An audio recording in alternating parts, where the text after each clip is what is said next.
Being stalked in the night is horrifying. I've read and heard enough stories over the years that I'm almost desensitized to the notion of being stalked. I say that now, but I'm sure if I was being chased by some crazy person, that I would probably jump out of my skin. I will say though that I know firsthand what it's like to be potentially staring death in the face, and that, my friends, is the most terrifying thing on the planet. It's not always the knife-wielding maniac you need to be afraid of, trust me. Last year, I decided to rent this little cottage that was practically right in the middle of nowhere. I don't love people and I hate the city, so I just wanted to get away for a while and live in nature. Listen to the trees, the wind, and the wildlife. This place was adorable, and its wilderness location was perfect. It was in the mountains, but still had all the afternoon sun. It was as close to heaven as I've ever been. Up in these parts, it's not uncommon to see wildlife stumble near your cottage, like deer or even a bear in some cases. A few weeks ago, a couple of bears came by and actually tried to get some food out of my cottage.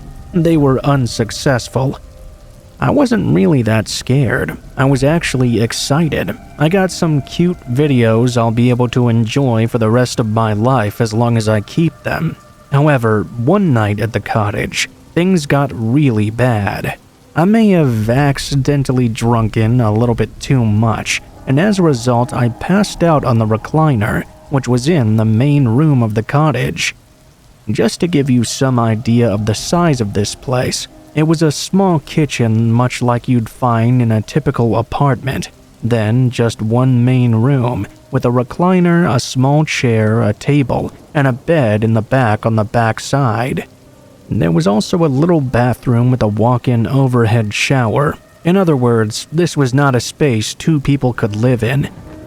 Because I drank so much, I forgot to lock the door. That wasn't a huge deal, because this place was in the middle of nowhere. It was more so a comfort thing. I just like to lock the door no matter where I am. I like the idea of being safe while I'm asleep. I'm sure you understand. Well, my nightmare was about to come true, because I suddenly woke up to the sound of things smashing and breaking, coming from the kitchen, which was where the door to the cottage was located. I thought I was being punished for the one time in my life I'd forgotten to lock the door. Just my luck that I would have an intruder in the middle of nowhere. I grabbed my pocket knife and snuck to the doorway. Let me tell you, I wish it was an intruder. Well, let me rephrase that. I wish it was a human intruder. In the kitchen, going nuts digging through the trash and all the food I had in the fridge, was a fully grown mountain lion, its tail whipping back and forth. It was making this horrible guttural growling noise. I didn't know if it was an enjoyment sound or this thing was ready to rip off my face. Either way, I didn't want to take that chance. I jumped back on the other side of the wall and tried to figure out how I was going to escape this situation. In the little bathroom was a small window that I was sure I could climb out of. I was too scared to make any noises though, for fear this giant cat would hear me. The more the mountain lion snarled, the more scared I became. I finally made a run for the bathroom. The cat heard me. Do you want to hear something scary? YouTube the sound of a mountain lion growling.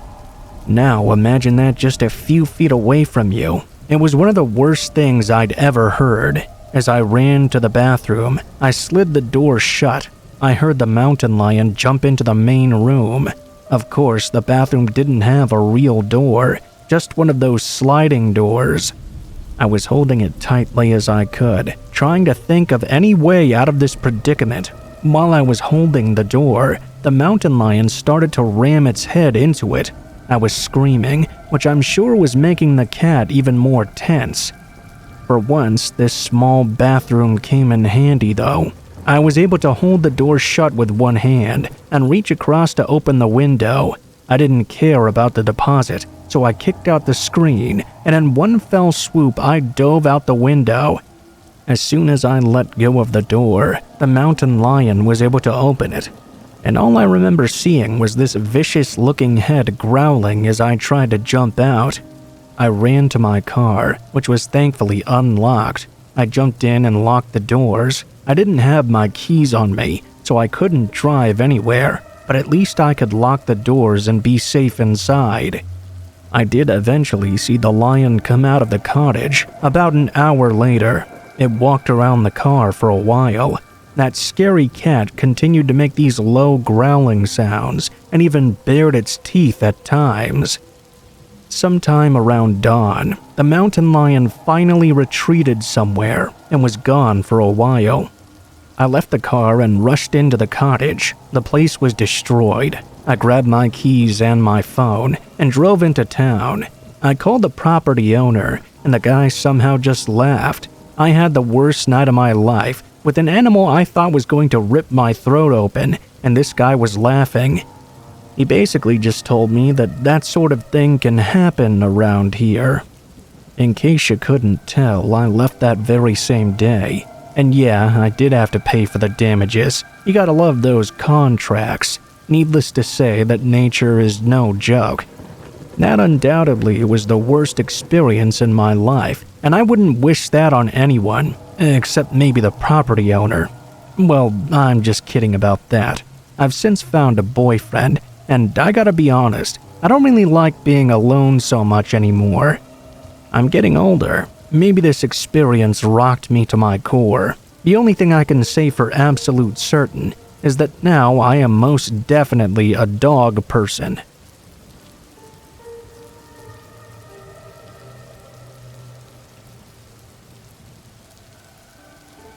People can be very weird. We can even affect people that we never even notice. It just blows my mind, some of the thoughts that run through other people's heads.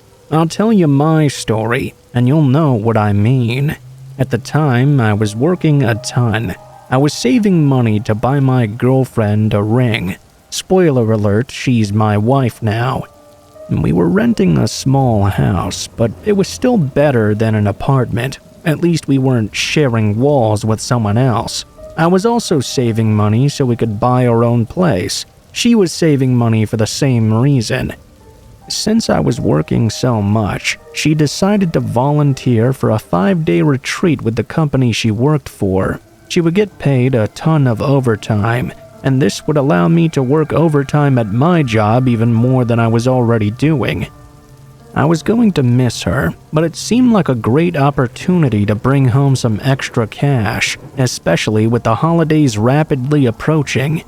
On Wednesday, when I left for work, I noticed a weird smell in my car. Not a bad smell, just a very strange one. It was sort of like a perfume, but one that a younger girl would wear. Some thoughts did cross my mind, but I eventually chalked it up to some weirdness I didn't understand. Honestly, I didn't really care that much either. It was just a small thing. That night, I had a horrible time sleeping. I told myself it was most likely because I missed my girlfriend so much. I was always used to her being there, and now this was the 3rd night in a row I was sleeping alone. I swore that I could hear noises all night long, coming from downstairs. It wasn't loud or scary enough to raise any alarm bells though, so again I ignored these weird signs and told myself it was probably just some house noises, or maybe the wind. Thursday morning arrived, and I felt like I hadn't slept at all. I made my coffee and hoped that would do the trick. When I got out to the car, I found it unlocked. I'm always good about locking the car door. I had been working quite a lot though, and the thought of forgetting to lock it was on my mind. Ignoring the unlocked door though, I got into the car and started to drive to work. Same story as the previous day. I could smell this weird perfume again.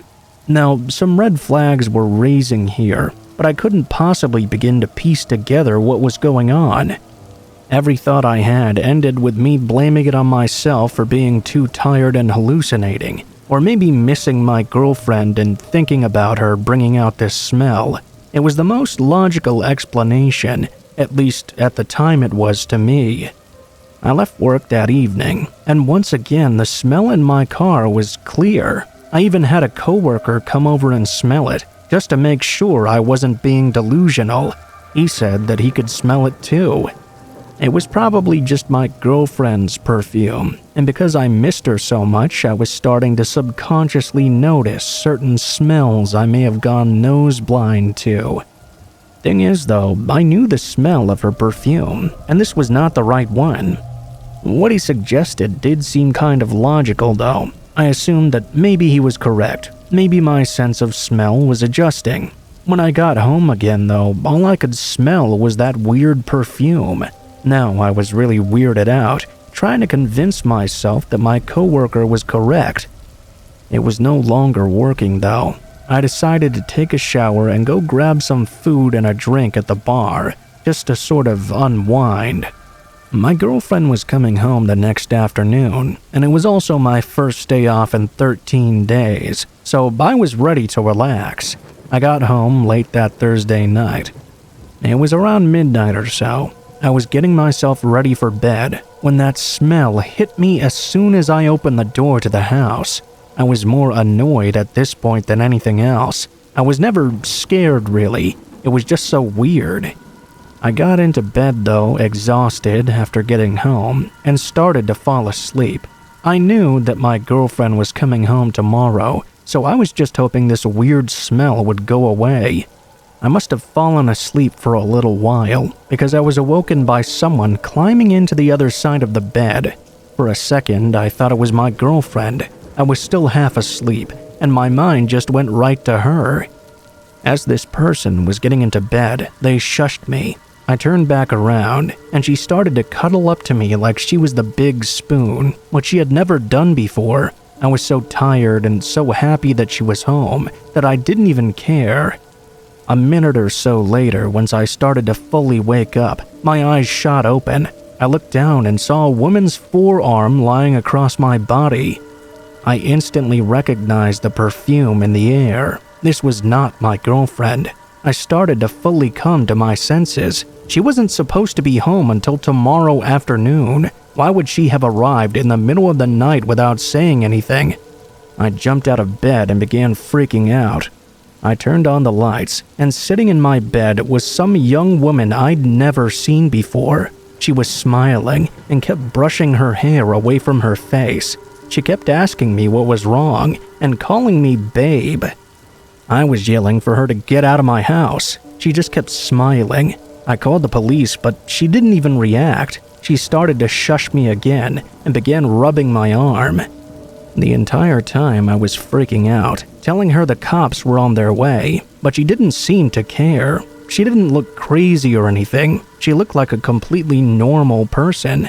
She got out of bed to try and console me.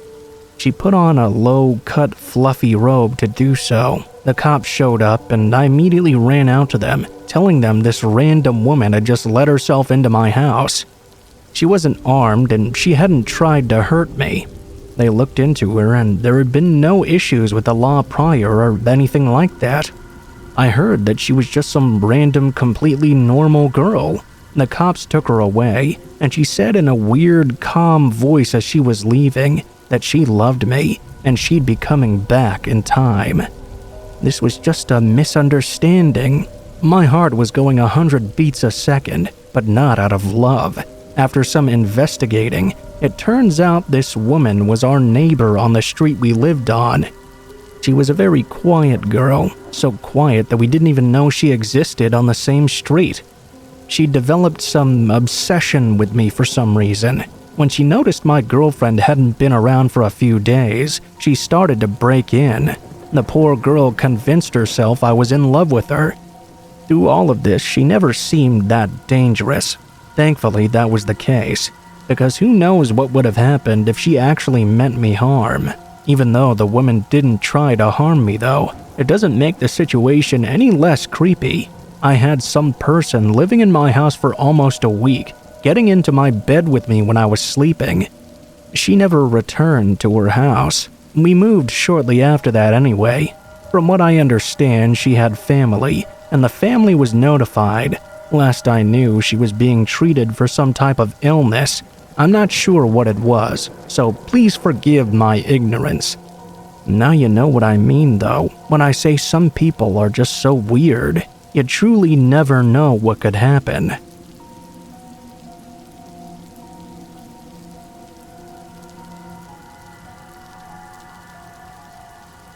Our old house was on a corner, and in lieu of a backyard, we had a side yard with a small deck that wrapped around the back. The dining room had patio doors that led out there, and we would have barbecues and such. When I was about 14 years old, we only had one desktop computer and one laptop for the whole family. My brother and I would often fight over that desktop because that's where Diablo 2 was installed. I would use the laptop to write music on occasion. On one particular night, my brother had a friend over. They were downstairs doing whatever, and I was at the dining room table on the laptop. As I was wrapped up in my writing, I wasn't paying much attention to my surroundings. That was when I heard a knock on the patio door. Obviously, that startled me. I looked up expecting to see my brother or his friend standing there, but instead what I saw standing at the door and waving in at me was a person wearing a Halloween pig mask. Thinking it was my brother or his friend, I mouthed Goodwin and gave the person the finger. They walked away immediately after.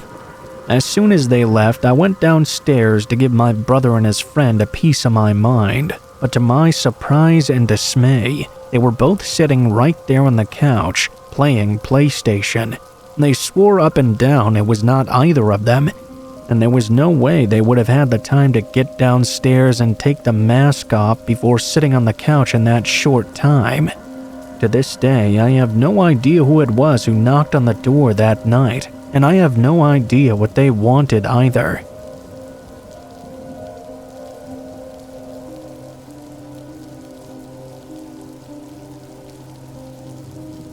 I went to my mom's house in the middle of the day to pick up a sweater I had left there a few days earlier. She was at work, but I often popped in to pick up something or leave her some vegetables from my garden while she was away. When I walked in the door, I noticed an elderly man sitting at her breakfast table. He looked up and smiled at me. I assumed my mother was home from work that day and perhaps entertaining a neighbor for breakfast. I smiled politely and said hello and explained I was just grabbing a sweater. I then walked out the door and sent a text to my mom on my way to work saying that I was sorry to have missed her and that I'd interrupted her breakfast company. She called me back freaking out because she was at work and had no idea who was in her house.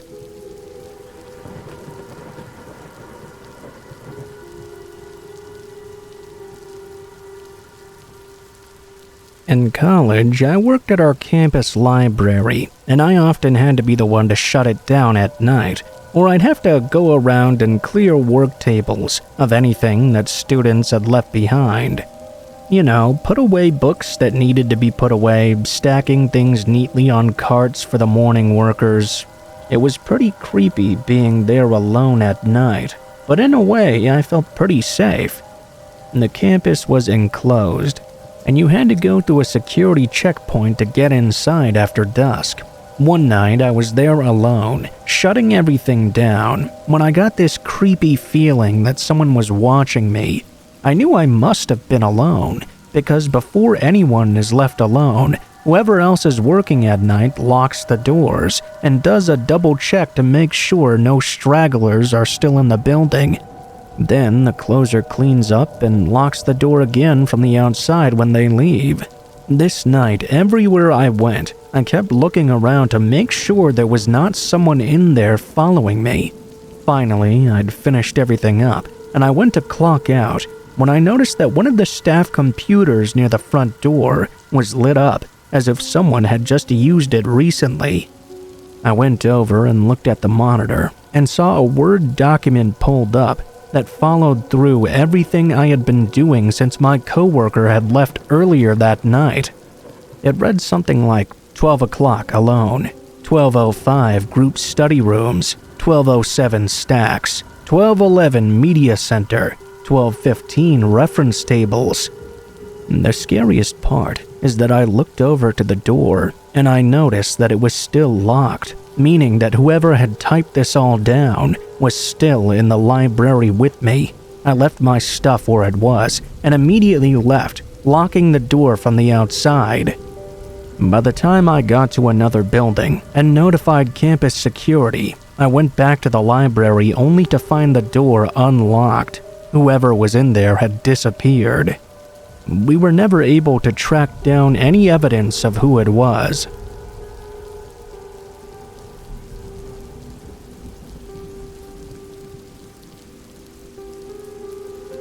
When I was a kid, my mom wanted me to go to the elderly couple that lived next door and see if we could borrow a few eggs from them so that she didn't have to go to the store.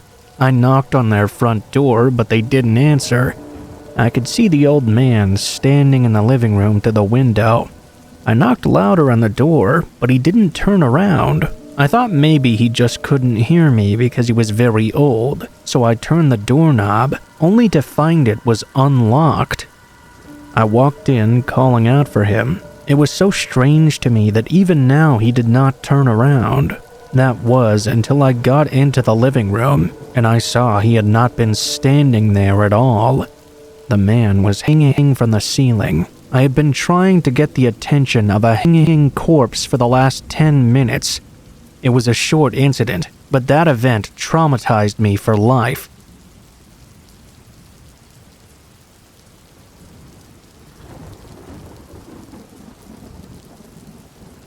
I always have a habit of checking the blinds before I go outside.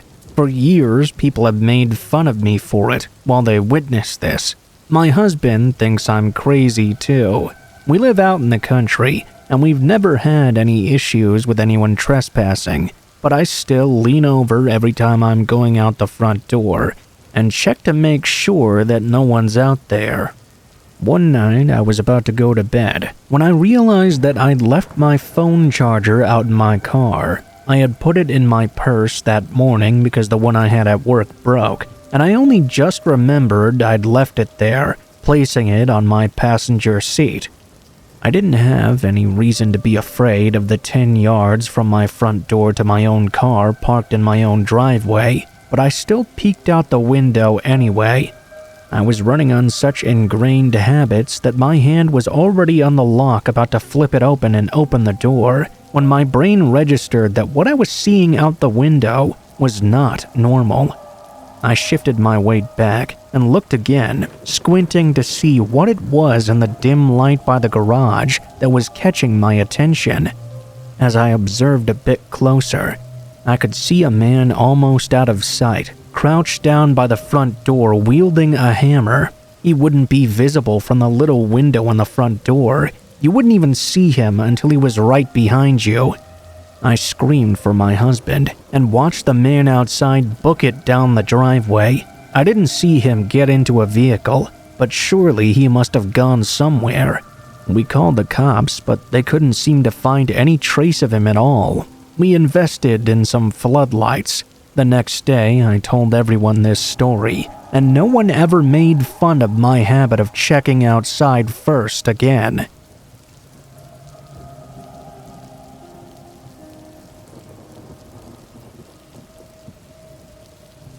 In 2010, I was 20 years old and had just moved back home to Massachusetts after transferring from a school in North Carolina. My best friend June's roommate was conveniently moving out of their apartment, so I took over the lease. It was a tiny apartment on the second floor. There were 4 apartments chiseled out of an old large house, and the building was set back from a moderately busy intersection in a college area. Still, it was my hometown. I found out the landlord used to be the mayor. I hadn't yet met any of the other occupants or neighbors, but it hadn't really even occurred to me. I felt perfectly safe in this apartment. I was home alone one night, a couple of days after moving in. I had just gotten in and was unloading dishes in the kitchen across the apartment from the front door, which was the only door. Then came a sudden knock. June worked in the neighborhood and liked to hang out at a nearby coffee shop. We had a few friends who lived a few streets over, and she walked everywhere, so it wouldn't have surprised me if she had stopped by for a minute and left her keys inside. Because of this, I didn't really think twice about swinging open the door for her. As I did so, though, I found a stranger stood on my doorstep. He was well-dressed, clean-shaven, and smiling. He looked completely normal. This was before I grew older and more jaded, so I took him at his word when he started talking. He said he was a neighbor who had locked himself out of his apartment. He introduced himself and mentioned people's names. I assumed these were other neighbors. He asked if he could borrow a phone to call his wife. I said sure, and with him still standing in the doorway, I turned to grab my phone from the coffee table. I had my back to him for less than 10 seconds. He came inside and sat on a chair right by the door and shut the door behind him. When I turned back around and saw him, I was shocked. He reached his hand out for my phone, and like the shocked idiot I was, I instinctively handed it to him instead of hanging on to my only lifeline. I just handed it over to some strange man sitting uninvited in my living room. I immediately began kicking myself and started looking around for things to use as a weapon. There was nothing really, except a small ceramic bunny sitting on top of the TV. While I was fruitlessly scanning for a weapon, he was calling his wife. He called her 3 times, but she wasn't picking up. After he hung up the phone, he asked if I could give him a ride somewhere. Since he had locked his keys in his apartment, he obviously couldn't drive himself. I immediately sprung into action, lying my ass off.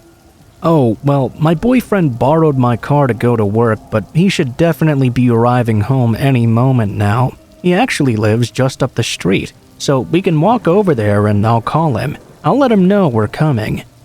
I was petrified, but I somehow sold the story well enough, even though I was lying through my teeth. The man reacted instantly, just how I wanted him to. Oh no, that's okay. I don't want to bother you guys. Anyway, he said thanks and stood up in a hurry, throwing me back my phone practically. Have a good night. After he left, I locked the doors behind him and tried to calm down a bit. I thought maybe I had been overreacting. Maybe the man was just nervous or socially awkward. Maybe he really had been locked out of his apartment. Maybe I was being too harsh in my assessment of him. But I couldn't let it go. This nagging feeling that something was not right, that I had really been in danger. I wanted to know, so I decided to redial his wife's phone number. Instead of it going to voicemail, there was an error message stating that no such number existed. He wasn't calling anyone. I never saw the man again, but he obviously was not one of my neighbors.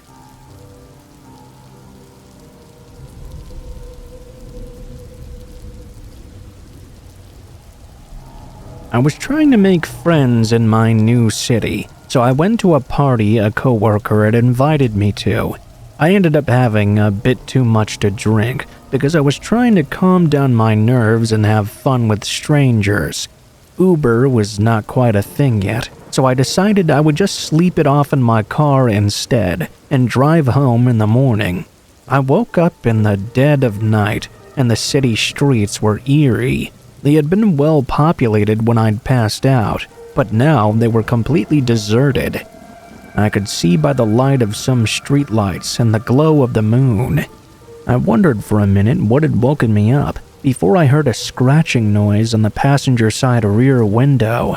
I'll never forget the look on the guy's face who was crouched outside my car, staring in at me and trying to get my attention. When he saw me, he grinned and pressed his mouth right up against the glass. He then made a chomping motion with his teeth bared and giggled wildly. The worst part was there was nothing I could do. I knew I didn't want to risk driving drunk, but I didn't want to get out of the vehicle and run away either. In the end, I simply took my jacket off and put it over my face.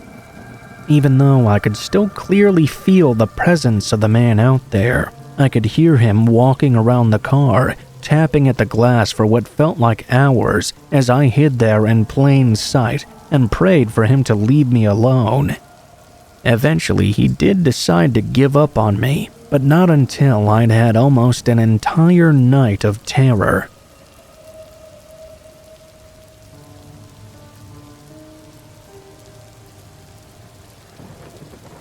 I used to live in a very beautiful but very rural community in Appalachia.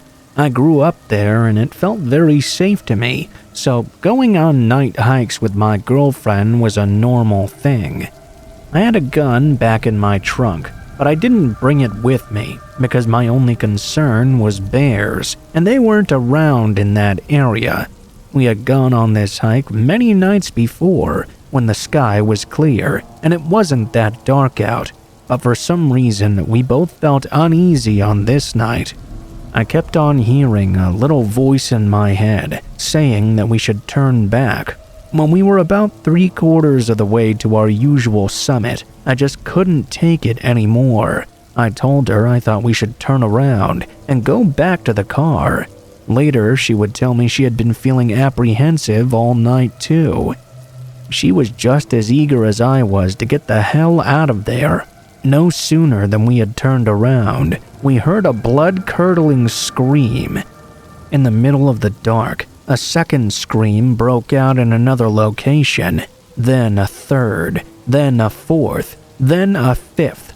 All around us, we could hear people hidden in the woods, only a few feet away, screaming at the top of their lungs in the dark.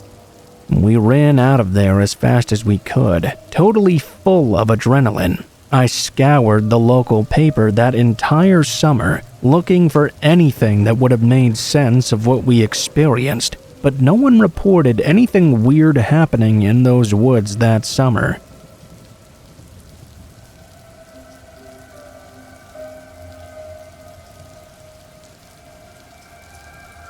I was on a road trip with my girlfriend when I realized I was too tired to keep driving. I ended up pulling off the road so we could nap for a few hours before going the rest of the way. I dozed off and woke up a bit later to hear a scratching sound from what seemed like the trunk area of my car. My girlfriend woke up as well and asked me what I was doing. Her eyes got really wide when she heard the scratching. I whispered to her that it was probably just a wild animal, but I wasn't convinced myself. The scratching sounded more intentional, as if someone were trying to scare us. We sat there for a few minutes, praying the noise would just go away on its own. After a while, we just decided, man, screw this. We started up the car. We didn't need to sit there and just be scared. As we drove away, we both looked out the windows to see if anything unusual was behind us, but all we saw was an empty road. We got to our destination safely and parked the car in the hotel parking lot. We got out and went to the trunk to grab our bags. That's when we saw that someone had keyed the back of our car. "I can see you," carved right into the paint on the trunk.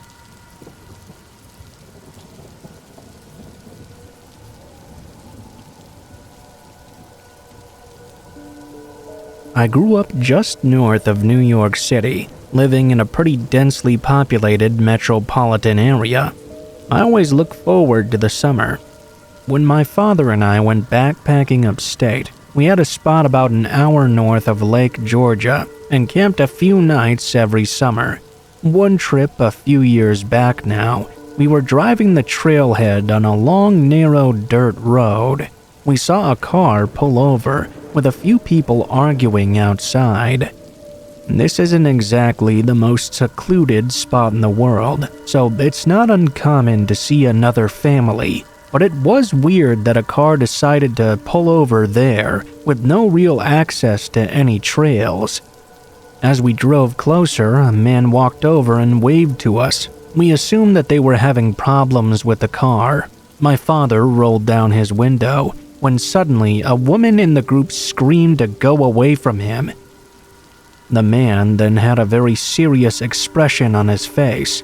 He began sprinting towards us. He was tall and well built and moved very quickly. My father slammed on his brakes, quickly pulling the car into a reverse.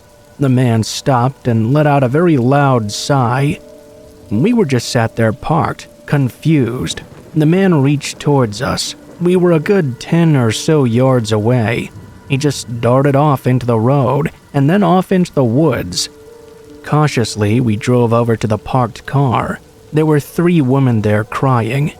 They were his sisters, and apparently he'd just returned home from the army a few months prior.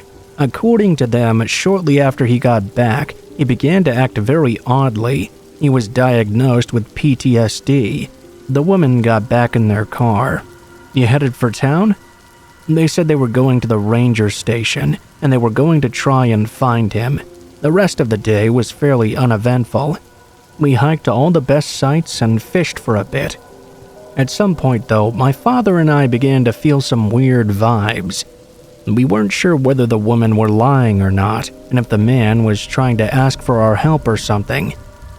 What was even more disturbing was the fact that we would be camping only a few miles away from where this guy had run off. We weren't sure if he was armed or violent, or if he'd followed us. Typically, my father and I sleep in separate baby tents, but we decided to stay in the shelter. It was basically a small log cabin with 3 walls and an open front. That's where the fire pits are. Neither of us slept well that night. It was probably just my imagination, but I swore I was being watched. I didn't hear footsteps or anything out of the ordinary, but it was just a feeling I had. The next day, I woke up and went to use the bathroom. 100 feet away from the camp, I saw a small fire pit. I placed my hand on the ashes. They were soaked. Somebody had had a fire there very recently and poured it out. We had brought food supplies for 4 nights, but after I found that fire pit, we broke camp and left that evening.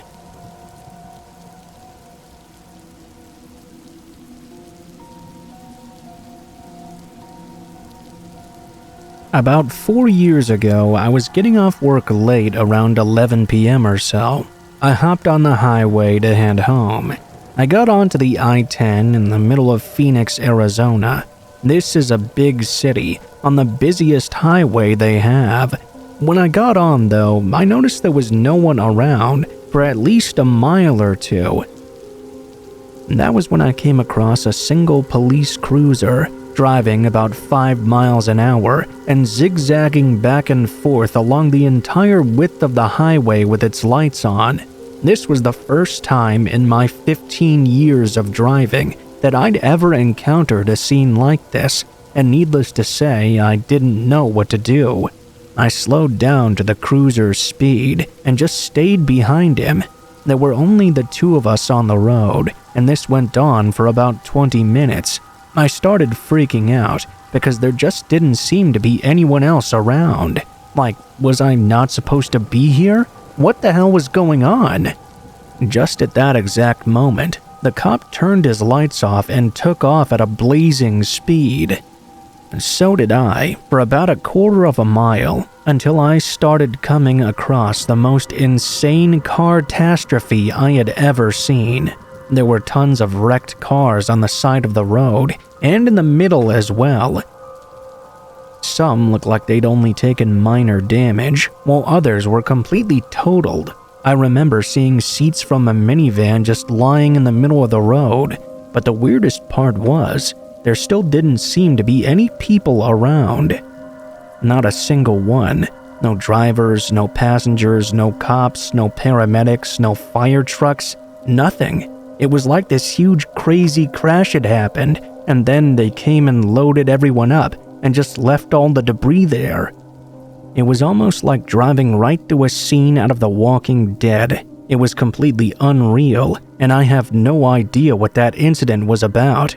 It's 4 years later, and I've still not met a single person who saw the incident or found a single news article on it. Sometimes I think I might have been going crazy,